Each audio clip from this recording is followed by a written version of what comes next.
58 தொகுதிகள் அடிக்கோடிட்டு காட்டும் மாணிக்கம் தாக்கூர். திமுக மீது காங்கிரஸ் அடுத்த அட்டாக்.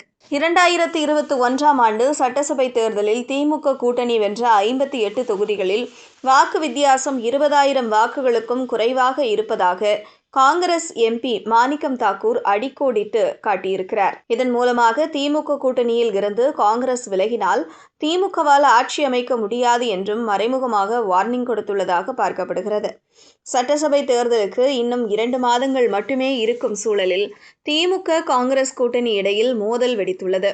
காங்கிரஸ் கட்சி தரப்பில் 38 சீட் மற்றும் 3 அமைச்சரவை என்ற டிமாண்ட் முதல்வர் ஸ்டாலினிடம் வைக்கப்பட்டுள்ளது. ஆட்சியில் பங்கு என்ற கோரிக்கையை காங்கிரஸ் கட்சி நிர்வாகிகளும் தொடர்ச்சியாக பேச தொடங்கியுள்ளனர். அப்படி இல்லை என்றால் தாவேகாவுடன் கூட்டணி அமைப்போம் என்று மறைமுகமாகவும் குரல் கொடுக்கின்றனர். ஜனநாயகன் ரிலீஸ் ஒத்திவைக்கப்பட்ட சூழலில் காங்கிரஸ் கட்சி எம்பிக்களும் தமிழக காங்கிரசும் விஜய்க்கு ஆதரவாக பேச தொடங்கி இருக்கிறது. ஜனநாயகன் ரிலீஸ் விவகாரம் தொடர்பாக விஜயே அமைதி காக்கும் சூழலில் காங்கிரஸ் கட்சி தாமாக முன்வந்து ஆதரவு அளிப்பது பேசுபொருளாகி இருக்கிறது. இதனிடையே காங்கிரஸ் நிர்வாகி பிரவீன் சக்கரவர்த்தி தாவேகா தலைவர் விஜயுடன் சந்திப்பு நடத்தியதோடு திமுகவையும் அட்டாக் செய்ய தொடங்கியிருக்கிறார். இதனால் திமுக காங்கிரஸ் கட்சியினர் சோஷியல் மீடியாவில் சண்டை போட்டு வருகின்றனர். இந்த நிலையில் காங்கிரஸ் எம்பி மாணிக்கம் தாக்கூர் எக்ஸ் பக்கத்தில் ஒரு பதிவை கோடிட்டு காட்டியுள்ளார்.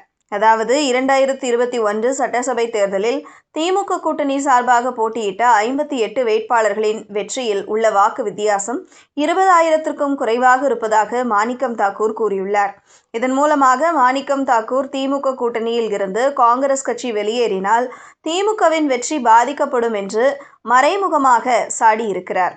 அதேபோல் திமுக கூட்டணி வேண்டாம் என்று காங்கிரஸ் ஒருபோதும் கூறவில்லை என்றும் ஆட்சியில் பங்கு மட்டுமே கேட்கிறோம் என்ற காங்கிரஸ் ஆதரவாளரின் பதவியை சுட்டிக்காட்டியுள்ளார். அத்துடன் சேர்த்து அரசவை கவிஞர்களும் இந்த ஐடி விங் மகான்களுக்கும் நல்ல பாடம் என்று கூறியுள்ளார். இது திமுகவினர் மத்தியில் இன்னும் கொதிப்படைய வைத்திருக்கிறது.